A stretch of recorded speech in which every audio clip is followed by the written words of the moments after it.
आइए देखिए सत्य से भरपूर बेबाक आज मीडिया ग्रुप से मैं मोहम्मद दानिश लाया हूं आपके लिए आज के समाचार। उत्तर प्रदेश के माननीय मुख्यमंत्री योगी आदित्यनाथ ने मुरादाबाद पुलिस लाइन में आयोजित एक भव्य समारोह में प्रधानमंत्री योजना शहरी के अंतर्गत मुरादाबाद विकास प्राधिकरण द्वारा 67 करोड़ 62 लाख रुपए की लागत से निर्मित 1008 भवनों का लोकार्पण एवं लाभार्थियों को भवनों की चाबी का वितरण किया।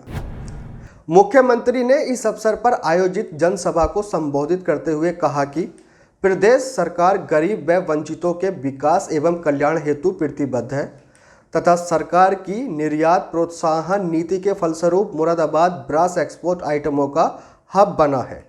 मुख्यमंत्री योगी आदित्यनाथ ने कहा कि राज्य सरकार समाज के सभी वर्गों विशेष रूप से गरीबों व उपेक्षित वर्गों के साथ साथ प्रदेश की जनता की खुशहाली के लिए साफ नीयत से विकास के संकल्प को साकार कर रही है।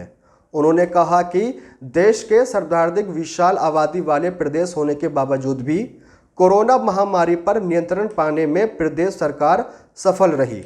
मुख्यमंत्री ने विपक्षी राजनीतिक दलों के नेतागण द्वारा अपनाई जा रही विभाजन की प्रवृत्ति की कड़ी निंदा करते हुए कहा कि सरदार वल्लभ भाई पटेल एक राष्ट्र निर्माता थे जिनकी दूरदर्शिता से एवं कार्यों द्वारा राष्ट्रीय एकता व अखंडता को मजबूत किया जा सका तथा देश की आंतरिक सुरक्षा को मजबूती प्रदान हो सकी तथा यह बड़ा दुर्भाग्य का विषय है कि कुछ विपक्षी राजनीतिक दलों द्वारा कुछ निहित स्वार्थों हेतु राष्ट्र निर्माता सरदार वल्लभ भाई पटेल के विषय में दुष्प्रचार किया जा रहा है।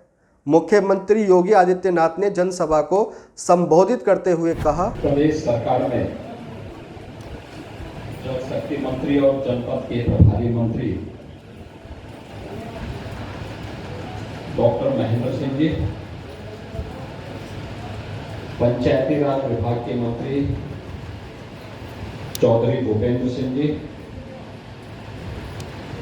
प्रदेश सरकार में परिवहन मंत्री श्री अशोक कटारिया जी, जल शक्ति राज्य मंत्री सरदार बलदेव सिंह बोलक जी,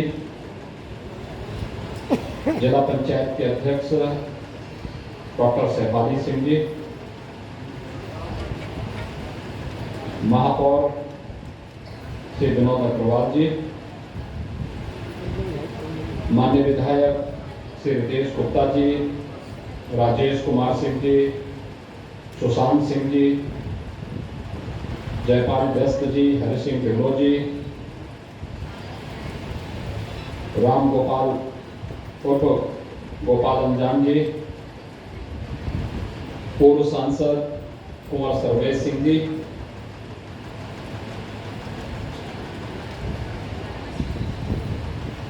आज के इस कार्यक्रम में उपस्थित अध्यक्ष उत्तर प्रदेश राज्य बाल अधिकार संरक्षण आयोग डॉक्टर विशेष गुप्ता जी, भारतीय जनता पार्टी के महानगर के अध्यक्ष और अन्य सभी पदाधिकारीगण, उपस्थित आज के इस कार्यक्रम में मुरादाबाद विकास प्राधिकरण के अध्यक्ष मंडलायुक्त मुरादाबाद, यहाँ के जिलाधिकारी, विकास प्राधिकरण के उपाध्यक्ष समेत सभी, यहाँ के नगरायुक्त समेत सभी अधिकारी और उपस्थित सभी लाभार्थी भाइयों बहनों, आज का दिन अत्यंत महत्वपूर्ण है जब प्रधानमंत्री आवास योजना और एफोर्डेबल हाउसिंग स्कीम के अंतर्गत यहाँ पर चल रही 6 आवासीय परियोजनाओं में से लाभार्थी परिवारों को आवासों का आवंटन आज यहाँ पर हो रहा है। मैं इस अवसर पर इस आवासीय सुविधा का लाभ प्राप्त करने वाले सभी लाभार्थियों को प्रदेश सरकार की ओर से हृदय से बधाई देता हूँ। आप सबको राज्य सरकार की ओर से ये दीपावली का एक विशेष उपहार है और इस दीपावली के विशेष उपहार के लिए आप सबको राज्य सरकार की ओर से हृदय से बधाई और मंगलमय शुभकामनाएं। आप सब जानते हैं कि उत्तर प्रदेश में सरकार आने के पहले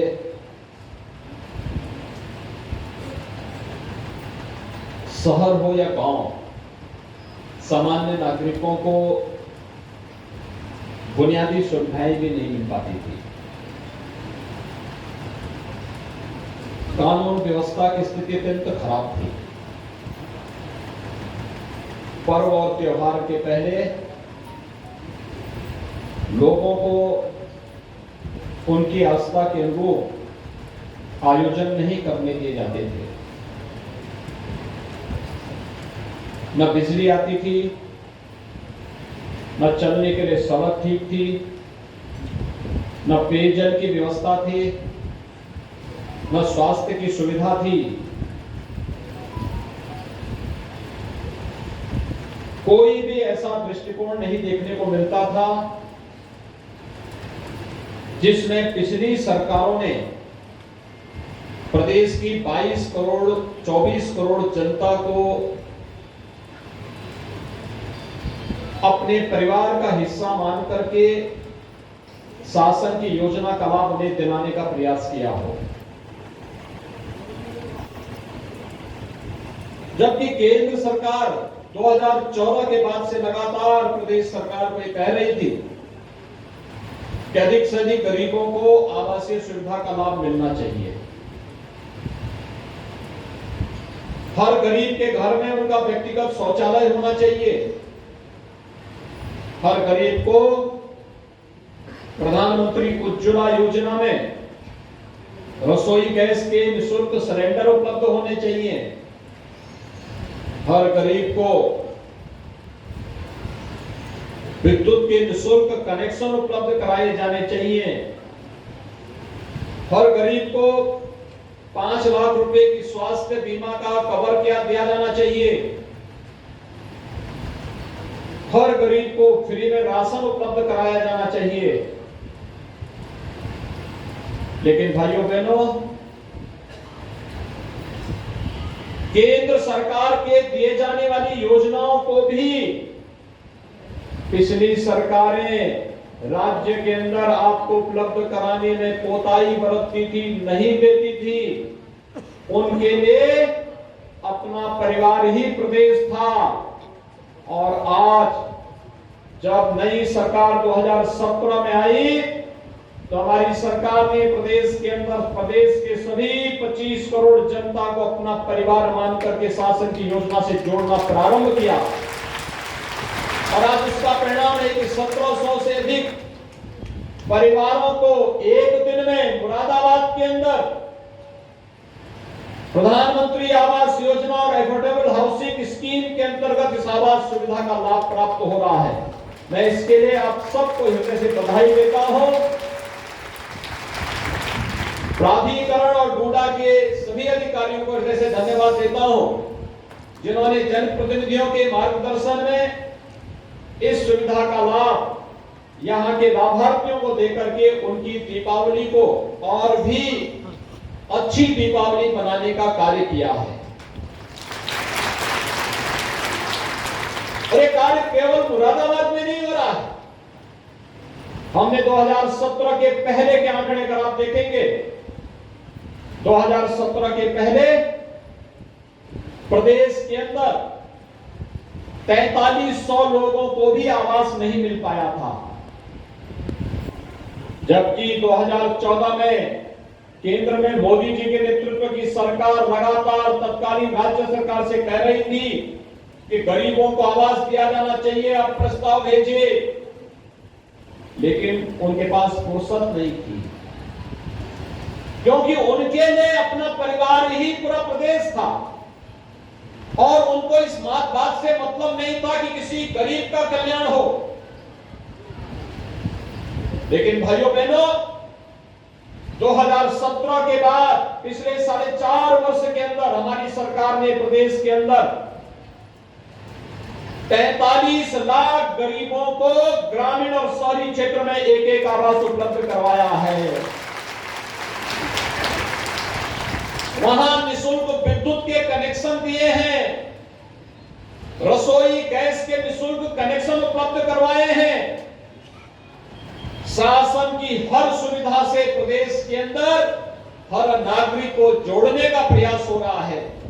ये काम 2017 के पहले भी प्रदेश में किए जा सकते थे, लेकिन पहले की सरकारें जनता के प्रति संवेदनशील नहीं थी।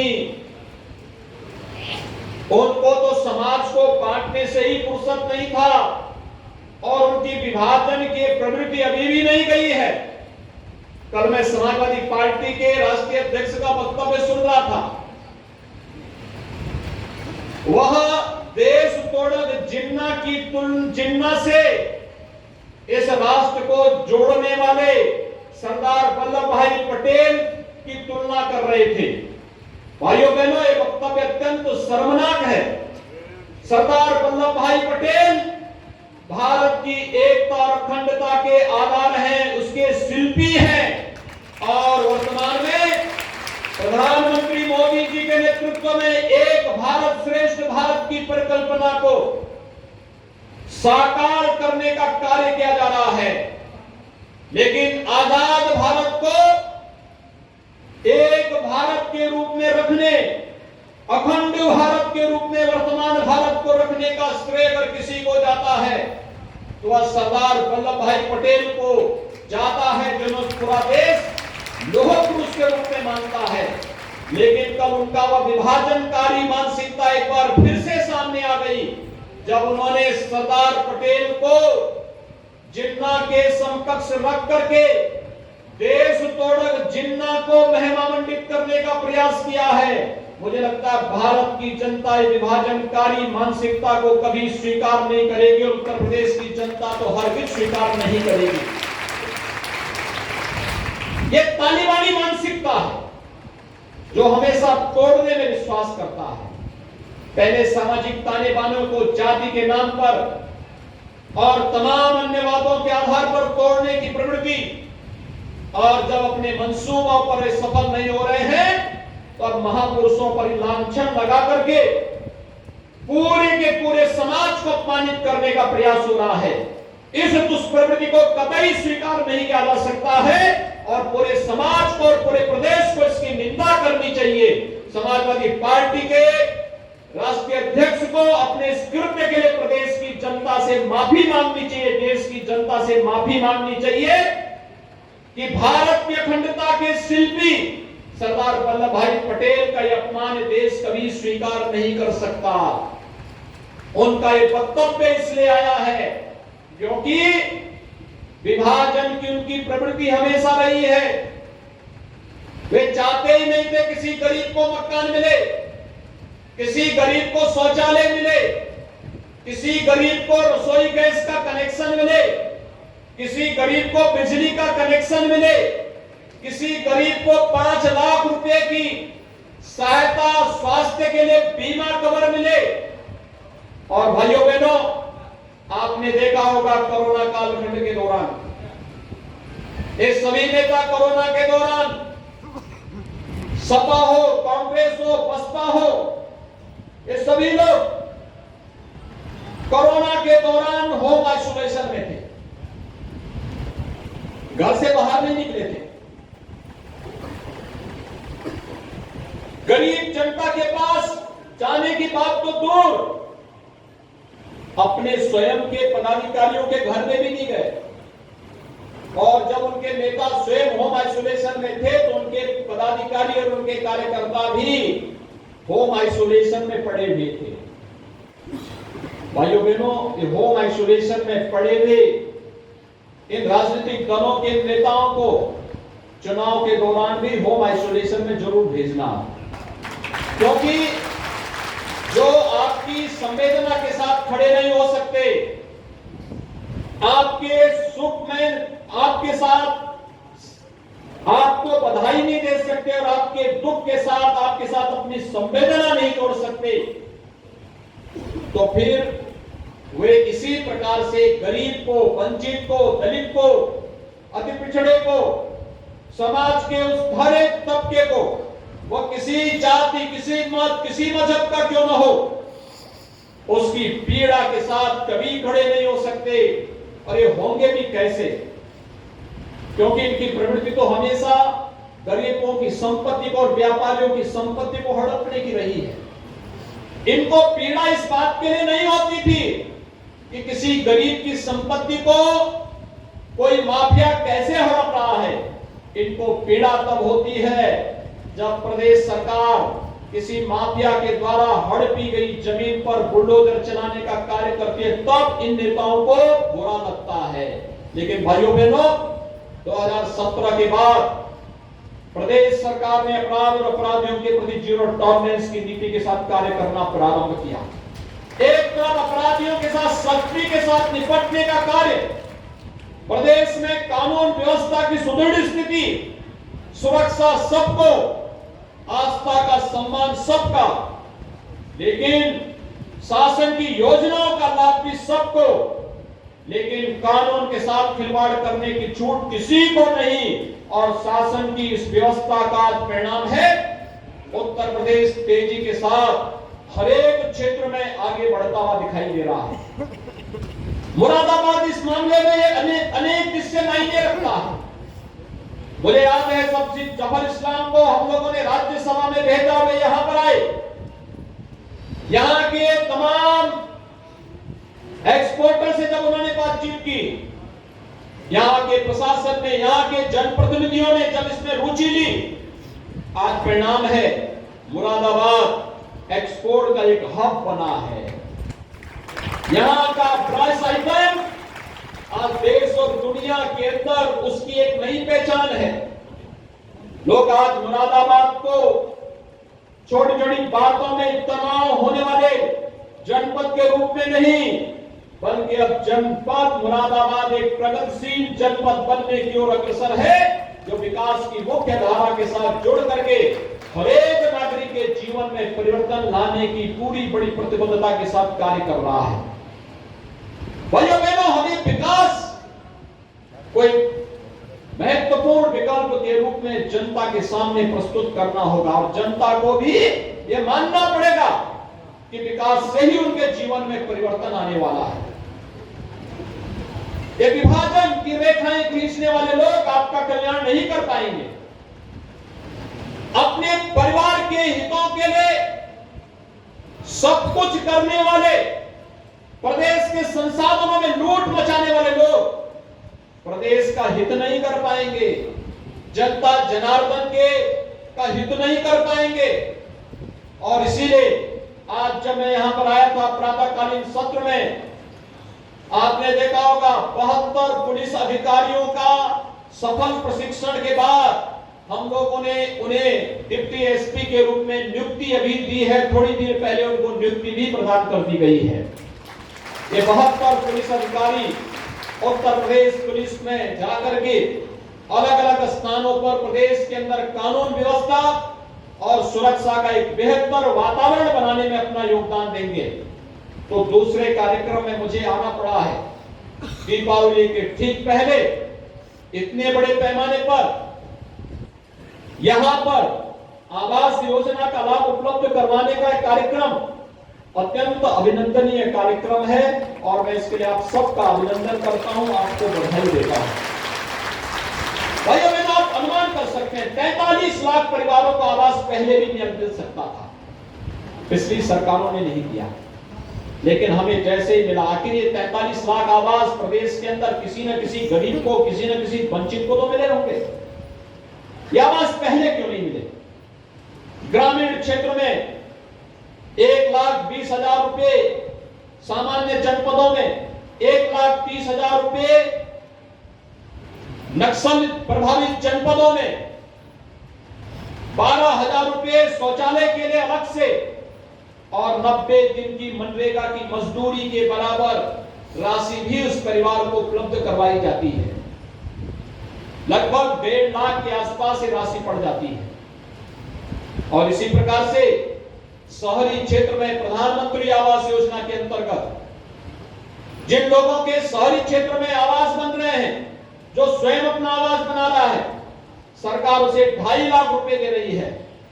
लेकिन जहां पर एफोर्डेबल हाउसिंग स्कीम है, एक आवास बनाने में लगभग 6-6.25 लाख के आसपास का खर्चा आता है। जमीन हम लोग उसको उससे अलग कर देते हैं इसकी कीमत को कम करने के लिए, और उसके बाद 4.5 लाख का आवास पड़ रहा है।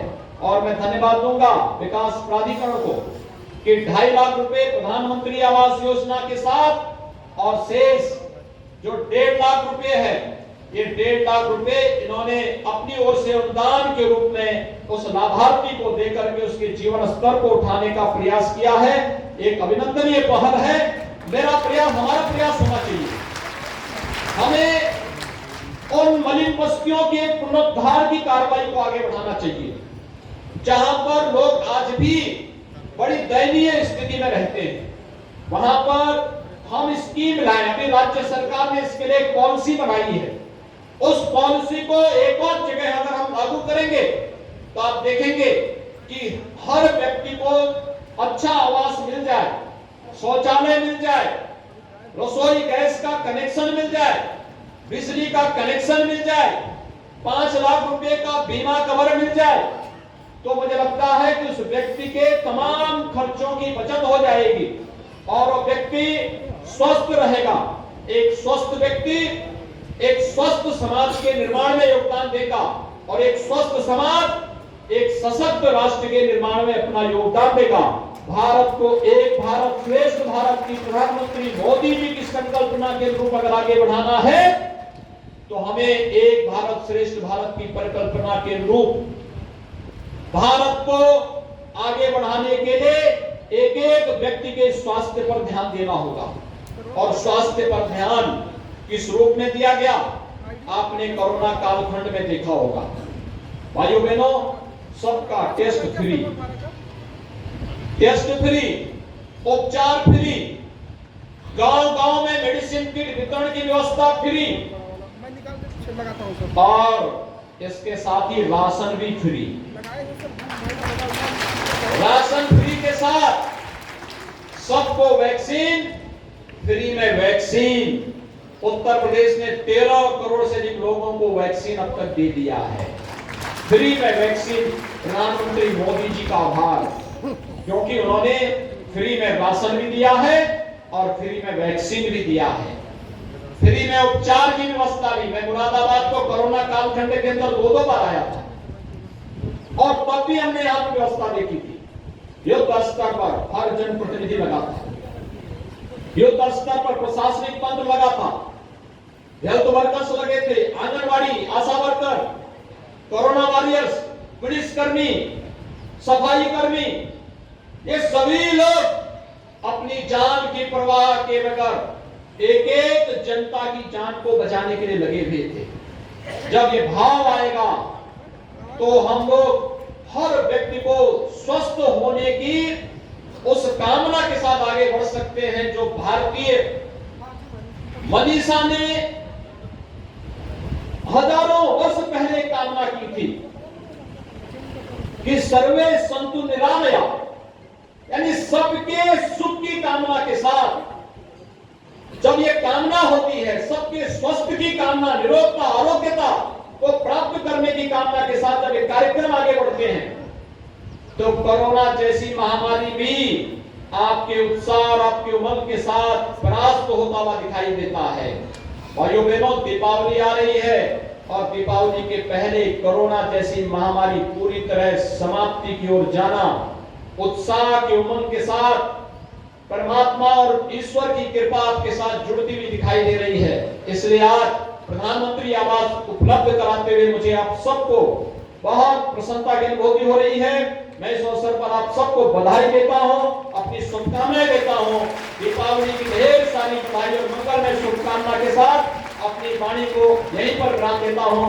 धन्यवाद। जय हिंद। इस अवसर पर प्रदेश शासन के कैबिनेट मंत्री डॉक्टर महेंद्र सिंह, पंचायती राज मंत्री चौधरी भूपेंद्र सिंह, राज्य मंत्री अशोक कटारिया, राज्यसभा सांसद जफर इस्लाम, जिला पंचायत अध्यक्ष डॉक्टर शेफाली सिंह, महापौर विनोद अग्रवाल, नगर विधायक रितेश गुप्ता, कांठ विधायक राजेश कुमार चुन्नू, पूर्व सांसद कुंवर सर्वेश कुमार, उत्तर प्रदेश बाल संरक्षण अधिकारी आयोग के अध्यक्ष डॉक्टर विशेष गुप्ता सहित अपर मुख्य सचिव गृह अविनाश कुमार अवस्थी, मंडल आयुक्त आंजनेय कुमार सिंह, डीआईजी पुलिस शलभ माथुर, जिला अधिकारी शैलेंद्र कुमार सिंह, वरिष्ठ पुलिस अधीक्षक बबलू कुमार, मुख्य विकास अधिकारी आनंद वर्धन सहित प्रधानमंत्री आवास योजना शहरी के लाभार्थी गण उपस्थित रहे। फिलहाल इस खबर में बस इतना ही। शहर और राज्य की हर एक छोटी और बड़ी खबर देखने के लिए जुड़े रहिए आज मीडिया ग्रुप के साथ। धन्यवाद।